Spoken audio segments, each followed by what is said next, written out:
All right, hello guys. Today is the day one of this Advent of Cyber 2024. So I was just checking out the room, what we were up to, and I just found out that there's a video uploaded by Advent of Cyber by Zero Day. So I was just checking that out. Let's see. And prizes featuring 16 different industry experts, including myself, to guide you through each task every day. So all 24 days, you're going to have a video that walks you through the entire task. And a cool thing about these tasks are you don't need to be an expert to do them. You could be a complete beginner and still have a ton of fun and learn a lot in the process, as well as win some prizes. So it's a win-win-win. I highly recommend that you do it. I personally look forward to it myself every single year. You're going to learn about penetration testing, cloud security, log analysis, digital forensics, web app pen testing, and a ton more topics than that. It's a great way to get yourself into this industry and just have fun in the process. These challenges, like I said, are not very long. They're short. And as TryHackMe says, they're bite-sized, so meaning small. And it's great. It's absolutely great. So here are some of the prizes you can win. DEF CON tickets plus accommodation, meaning like where you're going to stay when you're at DEF CON.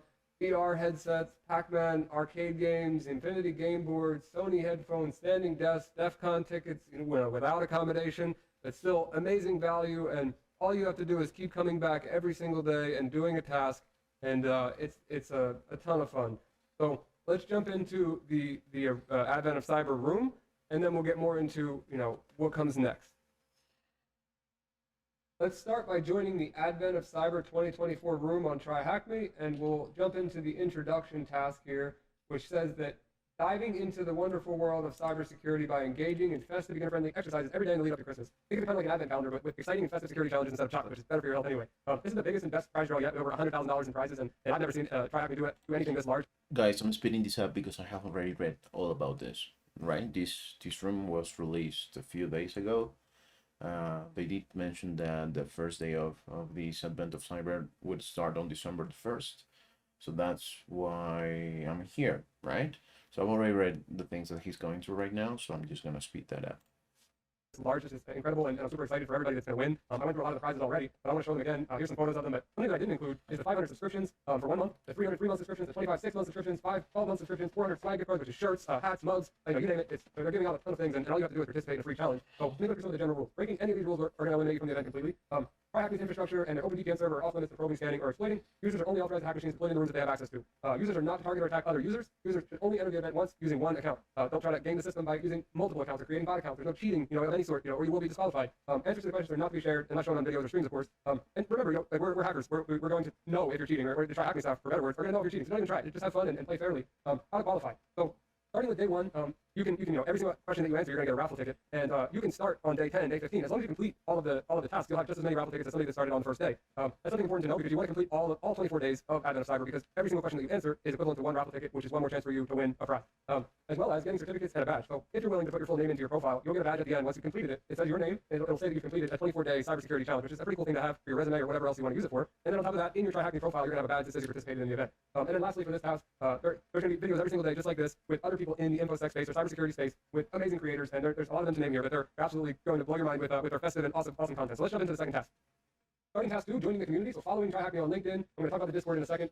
X, Instagram, Facebook, joining the Reddit, and TikTok. The coolest part to me personally is the Discord. So it's the heartbeat of the TryHackMe community, as they said. But for TryHackMe's Discord is where I recommend people to go when somebody asks me the question that I get asked all the time: how do I get started in cybersecurity? So I always say to join TryHackMe as a whole, but as well join the TryHackMe Discord, because the people that are in there are incredible. They want to answer questions. They're nice, and anybody that has some sort of an attitude or not friendly, in other words, not friendly with the beginners, which unfortunately is the case in some communities out there. TryHackMe is not that way. I would not be where I'm at right now without the cybersecurity community in a whole helping me out. And TryHackMe has just been a great addition to that for me. You just can't be afraid to ask questions. And one thing to know is there'll be a specific channel dedicated to Advent of Cyber challenges, and you'll be able to ask your questions there, whether it be about fast tracking your career in cybersecurity, or it be about the event, the challenges, or anything on TryHackMe and whole. So it doesn't specifically have to be about Advent of Cyber, but that is what the Discord's all about. It's a very heartwarming, nice community that I highly recommend that you join. You can also buy some swag, some gear from TryHackMe to represent your favorite cybersecurity training program. There's new special edition Advent of Cyber swag that'll be in the store. So you can follow these tasks. So you can click them, follow the pages, join the communities, and then there's one question here that says, is there a dedicated Advent of Cyber channel on TryHackMe Discord where users can discuss daily challenges or receive dedicated support? Yes or no? Well, we already answered that, so yes.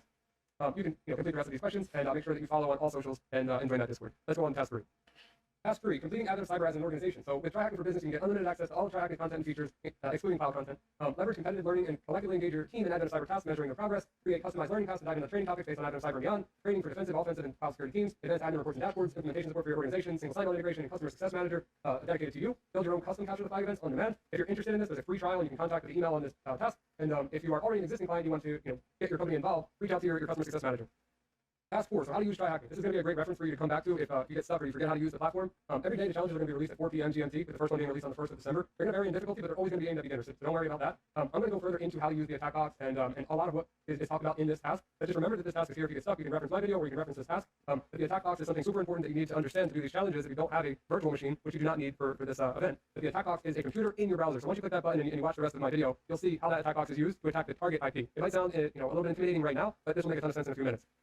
Task 5, how the glitch stole Sockness. This is the storyline for Advent of Cyber. I'm going to read it out for you. In the tech-savvy town of Wareville, Sockness, the annual celebration of cybersecurity, 30% off your subscribe to TryHackMe with 30% discount. So here's a coupon code that will give you 30% off. But this is crazy. The TryHackMe is going to give away $100,000 plus in prizes. They're going to make an entire event free for you to do, as well as give you 30% off of your subscription. So using the code AOC 2024, you'll get 30% off your TryHackMe subscription, and you're more than welcome to use it with family and friends as well. And it's valid until the 31st of December. Now I want to get into the AI tutor, so let's talk about Echo. So Echo is TryHackMe's AI tutor that's designed to help you learn faster and smarter. Echo is tracking your progress, it understands your strengths and your weaknesses, provides real-time support to keep you on track to learn more effectively, and it takes education to the next level by adapting to your unique needs, helping you grow and succeed faster, which is unbelievable. This is TryHackMe's first version of Echo, currently in early beta, and they've made it free for all Advent Cyber users. So absolutely check this out. It's an amazing tool. It has all of these features that we're going to go through throughout the challenge, but I'll show you a little bit here. So it gives you instantaneous help. It's trained on a plethora of knowledge. It knows it's ingested all of TryHackMe's content, which is more than most of you realize, especially if you're new here. It has something called smart suggestions, so it knows that you're stuck on a task or stuck on a question, and it will tell you, hey, maybe you should try to run this command and help you get to the next step without you having to dig through Google or asking somebody in the community, which there's no problem doing that, but this is just some way to make it a little bit faster for you. And TryHackMe has been working on this for quite a while, and it seems to be an incredible feature. So just going over some of the key features here. Smart suggestions, as I already explained. There's guided assistance, so just if you're stuck, your tutor offers personalized help to guide and inform. Typo capturing, let's say you're trying to run that command that you feel like it's correct, but you just have one character wrong or one symbol incorrect. It will tell you that you're doing something incorrectly, and then it will explain. Let's say you don't know what a MAC address is. It's going to explain what a MAC address is, or what an ARP table is, or just the acronym for ARP, like it says in this example here. Let's start day 1 of Advent of Cyber, which is called OPSEC, or bad OPSEC for that matter. And I'll start from reading the description here. McSkidy's fingers flew across the keyboard, her eyes narrowing at the suspicious website on her screen. She had seen dozens of malware campaigns like this. This time, the trail led straight to someone who went by the name Glitch. Too easy, she muttered with a smirk. I still have time, she said, leaning closer to the screen. Maybe there's more. Little did she know, beneath the surface lay something far more complex than a simple hacker's handle. This was just the beginning of a tangled web, unraveling everything she thought she knew. So let's start this machine up here by clicking. All right, no, I actually wanna read through this. Okay, so day 1, maybe sock mass music he thought doesn't come from a store. Okay, the story. So McSkidy tapped keys with a confident grin. A suspicious website. Now where to begin? She'd seen sites like this, full of code and of grime, shady domains and breadcrumbs easy to find. So McSkidy's fingers flew across the keyboard, her eyes narrowing at the suspicious website on her screen. She had seen dozens of malware campaigns like this. This time, that trail led straight to someone who went by the name Glitch. Too easy, she muttered with a smirk. I still have time, she said, leaning closer to the screen. Maybe there's more. So little did she know, beneath the surface lay something far more complex than a simple hacker's handle. This was just the beginning of a tangled web unraveling everything she thought she knew. Okay, so learning objectives. Learn how to investigate malicious link files. Learn about OPSEC and OPSEC mistakes. Understand how to track and attribute digital identities in cyber investigations. Okay, connect to the machine. Okay, that's what we'll do. Let's Tmax new session. What PHM? Now it's gonna be our VPN. Let's go to Kali, CTF, TryHackMe, sudo openVPN.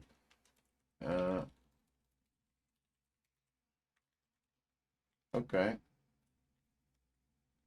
Yeah. Okay. Let's keep reading. We're already starting the machine. Please wait. Okay, so if you're clicking start machine and encountering an issue launching it, don't worry. It's just a high demand. What can you do? Keep trying. Machines are becoming available as demand fluctuates. If you're still having trouble, come back a little later when it's less busy. What? Is my machine starting or not? It is. Just a second. Okay. Investigating the website. The website we're investigating is a YouTube to MP3 converter currently being shared amongst the organizers of SOCMAS. You've decided to dig deeper after hearing some concerning reports about this website. the glitch all-in-one converter. So what I'm gonna do is just grab this IP and then try to access.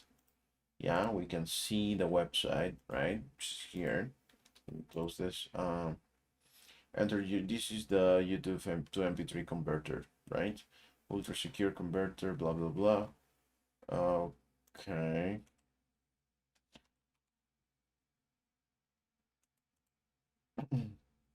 Yeah, sure. BGY seems like it is made with tailwind. Looks like it because of the classes, right? Okay, so let's just keep reading. Too easy, no. Okay. Investigating the website. The website we're investigating, guys. YouTube to MP3 converter. Sorry, guys. It's almost my bedtime. Being shared amongst the organizers of SOCMAS, you've decided to dig deeper after hearing some concerning reports about this website. Yeah, right. So from your attack box, access the website by visiting that particular IP, which we already did. Access it using the web browser. At first glance, the website looks legit and presentable. That's right. Yeah, it looks legit enough to me at least, right? The about page even says that it was made by the glitch. Where's the about page? Here. Okay, about this converter.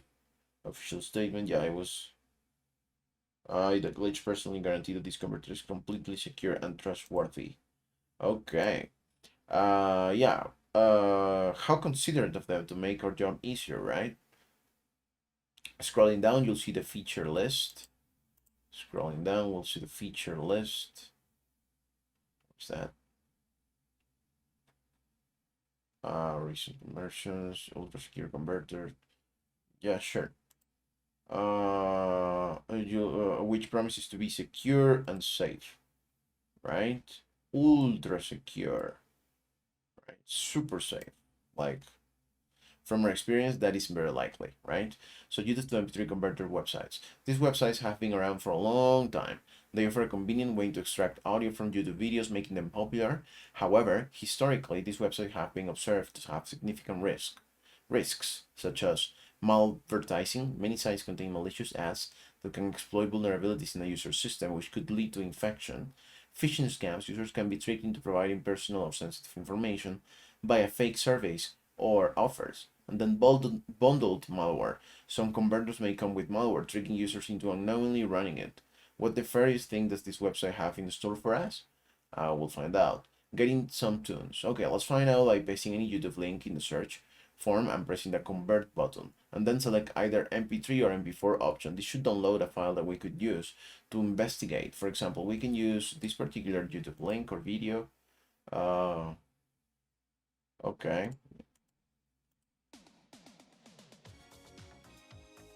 Yeah, sure. I mean, we could use this, right?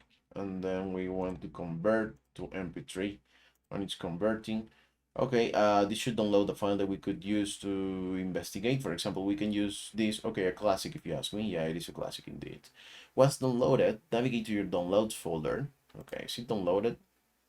File processing status complete. Download file. Super secured approved. Okay, it downloads a zip file. That's something. Navigate to your downloads folder if you're using the attack box. Okay, so what I'm gonna do is just go Kali, CTF, TryHackMe. Now I wanna make it there. Advent of Cyber Day 1. Right? Okay, so if we go here, what I basically want to do is move the download zip to this particular folder. I want to unzip it, right? So we can see that there's a some.mp3 and another some.mp3. So two files. Okay, that we could use. Once download, navigate to your downloads folder. If you're using the attack box, to your root directory, locate the file name download zip, right click on it and select extract to. In the dialog window, click the extract button to complete the extraction. You'll now see two extracted files, some mp3, some mp3. Yeah. To quickly determine the file's contents, double click on the terminal icon on the desktop, then run that file command on each one. So first, let's try checking some.mp3. Aren't them the same? There's one with an M as in mother, and there's one with an N as in nanny. Okay, so let's run the first one. File some audio file with ID 3 version 2.30 contains MPEG ADTS layer 3. And what about the other? This is the MS Windows shortcut. Item ID list present points to a file or directory. This is the weird one, right? Has a relative path, has working directory, has command line arguments, Unicode machine, Win-based 2019, enable target metadata, known folder ID, archive. Yeah, sure, volume. Okay, so to quickly determine the file's contents, double click on the terminal icon on the desktop, then run the file command on each file on each one. First, let's try checking this one, which looks legit, right? And then there doesn't seem to be anything suspicious according to the output. As expected, this is just an MP3 file. How about the second file, some with the Amazon mother, right? From the file name alone, we can tell something's not right. Still, let's confirm by running the file command on it anyway. And we do, and we got something similar to that, right? Now, this is more interesting. The output tells us that instead of an MP3, the file is an MS Windows shortcut, also known as a link file, LNK, right? This file type is used in Windows to link to another file folder, or application. These shortcuts can also be used to run commands. If you've ever seen the shortcuts in a Windows desktop, you already know what they are. Yeah. There are multiple ways to inspect .lnk files to reveal the embedded commands and attributes. For this room, however, we'll use EXIF tool, which is already installed on this machine. To do this, go back to your terminal and type this command. I think I have that also installed in my Kali machine. Okay, EXIF tool, and we get some information regarding this particular file, right? So look through the output to locate the command used as a shortcut in the some .mp3 file. We want to locate the command used as a shortcut, right? A command line arguments, machine ID, local base path. Okay. If you scroll down through the output, you should see a PowerShell command, right? I believe this is the line of the PowerShell command. So what this PowerShell command does, EP bypass dash and OP, flags disable PowerShell's user restrictions, allowing scripts to run without interference from security settings or user profiles. The download file method, which is here, right, pulls a file. In this case, it's this particular file that they're retrieving from this particular GitHub user content.com page. So from a remote server, right, and saves it in the C program data, okay, directory on the target machine. Once downloaded, the script is executed with PowerShell using the IEX command, right? Where's that? Oh, here. Which triggers the downloaded s.ps1, which is this one. Okay. So if you visit the contents of the file to be downloaded using your browser, you will see just how lucky we are that we are not currently using Windows. Yeah, I love that. Okay, well, let's check it out. This is indeed a PowerShell script, right? Function print ASCII art, call the function to print the ASCII art, path for the file, for the info file, yeah, blah, blah, blah. Okay. You will see how just how lucky we are that we're not currently using Windows. Yeah, I am happy. And then the script is designed to collect highly sensitive information from the victim system, such as cryptocurrency, wallets, and saved browser credentials, and send it to an attacker's remote server. So disclaimer, all content in this room, including CPP code, PowerShell scripts, and commands, is provided solely for educational purposes. Please do not execute this on a Windows host. This looks fairly typical of a PowerShell script for such a purpose, with one notable exception, a signature in the code that reads, created by the one and only MM. Okay, searching the source. So where's that? Sorry. This looks fairly typical of a PowerShell script for such a purpose, with notable exception, a signature in the code. Where's that? Where's the signature? Looking for the signature. Signature in the code. M&M. I didn't see no M&M. Uh-huh.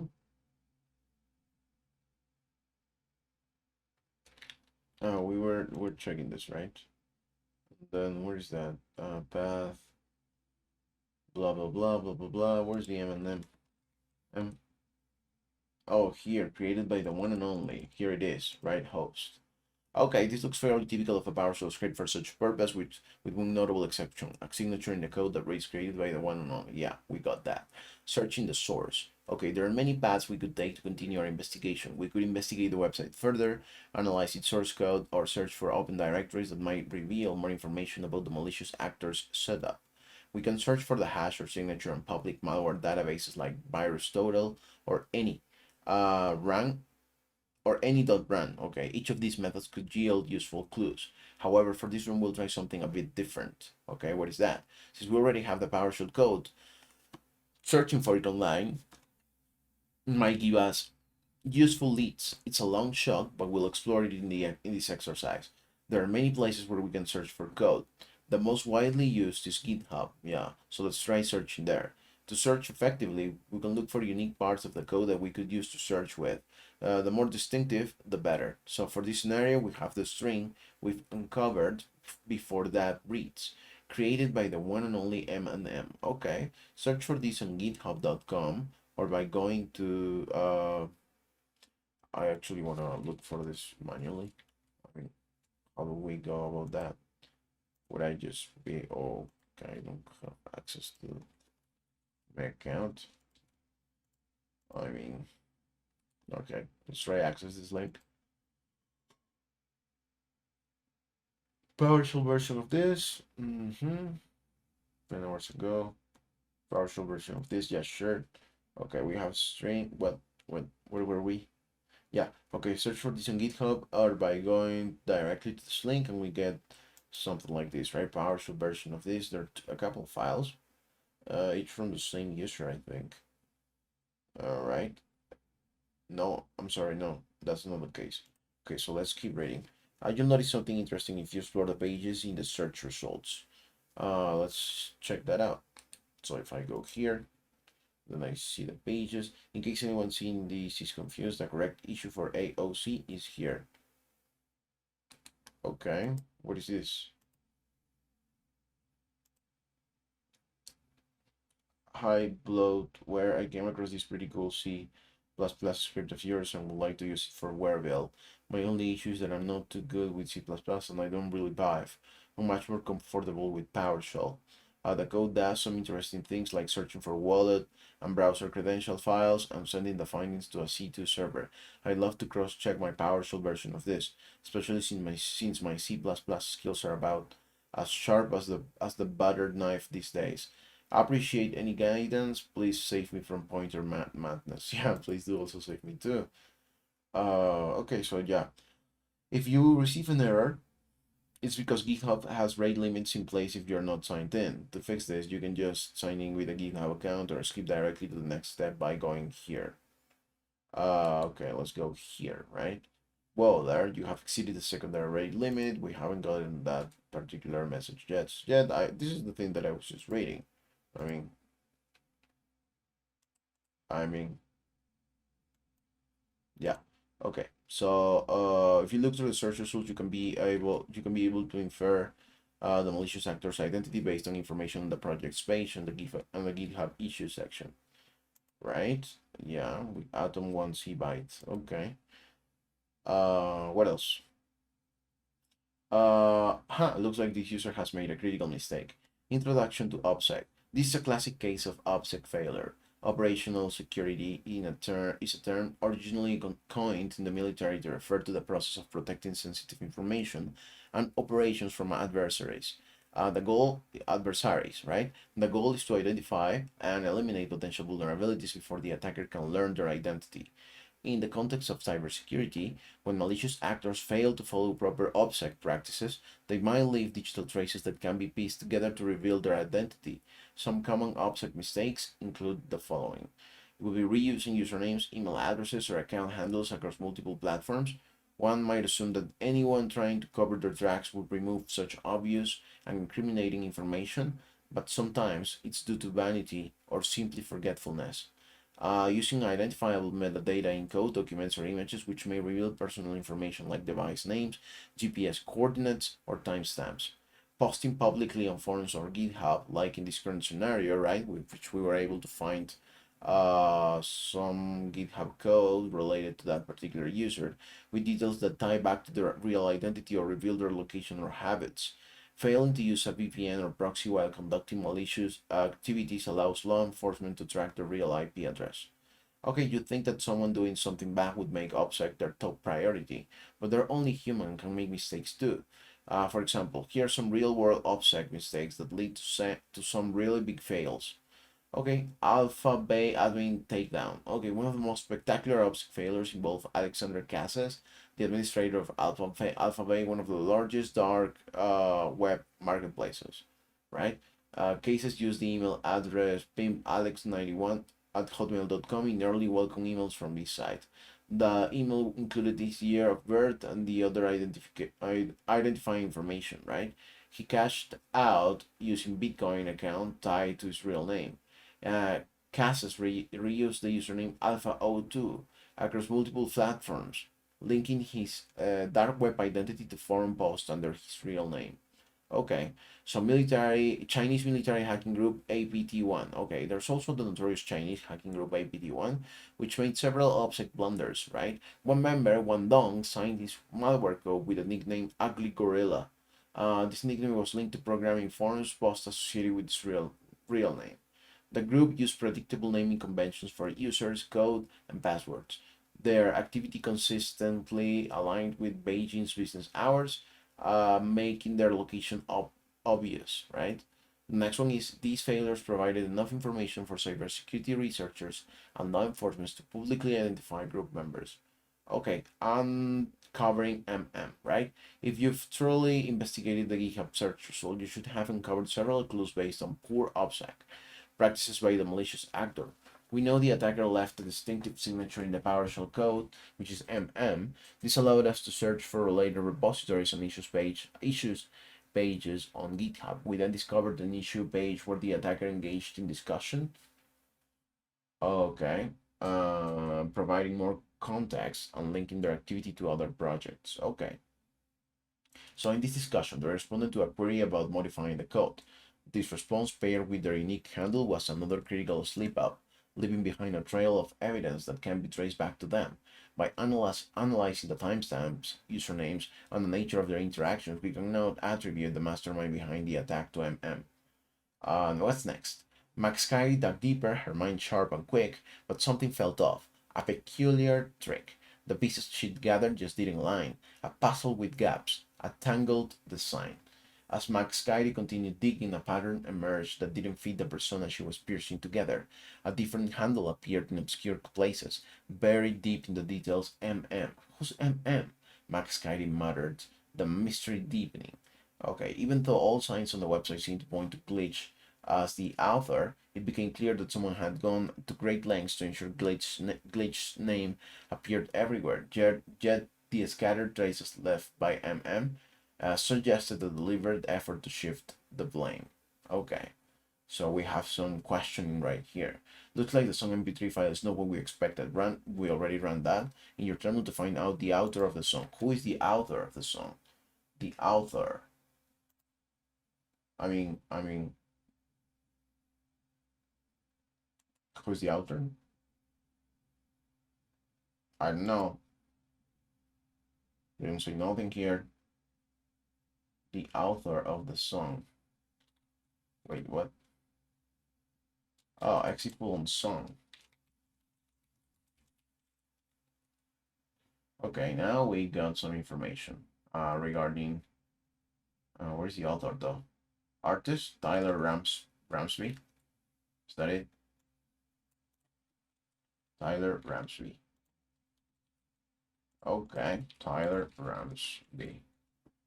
Did I get it right? Yeah, okay. The malicious PowerShell script sends stolen info to a C2 server. What is the URL of this C2 server? Working directory. It sends this to a C2 server, right? It would be the malicious PowerShell script. So let's check out the PowerShell script, right? These sends some information back to a C2 server, which is where exactly? Yeah, cool, blah blah blah. Send. Okay, okay. So that's path. Server file Bitcoin. Okay, so the malicious PowerShell script sends stolen info to a C2 server. Really? Which might that be? C2 server. Content, yeah, function to search for browser credentials, function to send the stolen info to a C2 server. Here it is, right? The C2 URL is this particular one. Baba shell thm/data. Okay, will this work? Yes. Okay, who is MM? Maybe his GitHub profile page would provide clues. Yeah, we did find some information, right? So he is atomic 1C byte, I think. Atomic atom, I'm sorry. Okay, who is MM? Maybe what? His GitHub profile would provide us clues.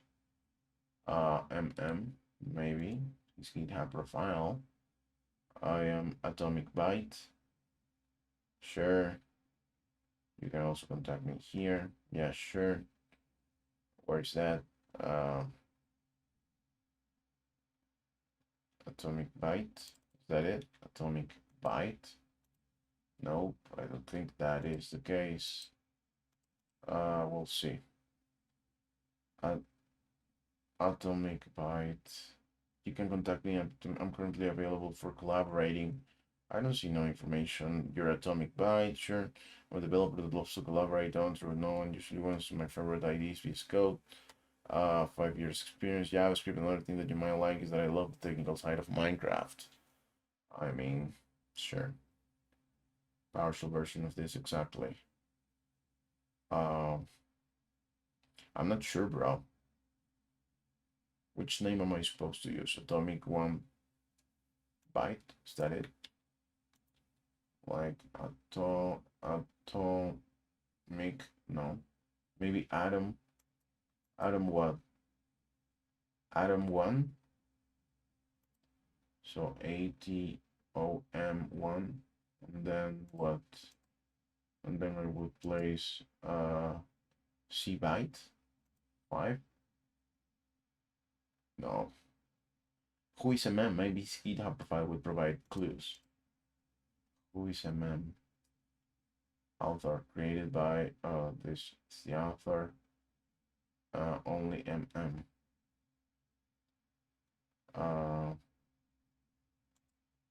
Maybe it's here. MM.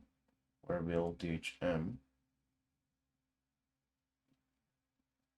repositories complete files from my GitHub profile, also known as Mayor Malware. I found you. Mayor Malware. Yeah. What is the number of commits in the GitHub repo where the issue was raised? What is the number of commits on the GitHub repo where the issue was raised? This the issue, the number of commits. How many commits?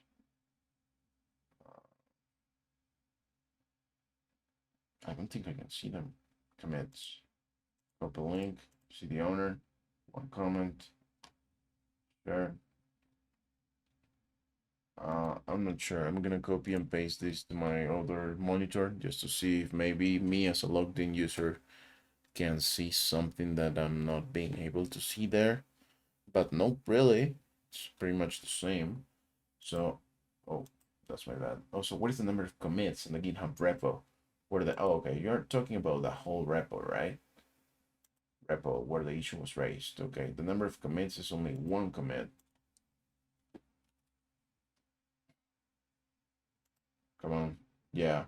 If you enjoyed these tasks, feel free to check out the OPSEC room. Okay. I'll check it out. What's with all these GitHub repos? Could they hide something else? I'm wondering. Okay, it looks like we finished. Red Team OPSEC, I've already finished this room. I think it was part of the Red Team learning path. So we are done with the first day of Cyber. from TryHackMe. Okay, this was fun. We read a bit. We explored a particular website. We also managed to be able to search for some things on GitHub, which allowed us to land on a particular user, which is this Werebill, THM, right? And this was crucial in order for us to get some information. We have some information here about him. This year SOC mass is not going to happen. I will do all I can to sabotage it. Okay, sure. You go right on and try. Okay, that's it, guys. That's it for today. That's it. That's the whole video. I'm assuming that this 0 day is gonna just go through this particular task and finish it himself. So that's that, guys. Thanks for sticking up with me. This was fun.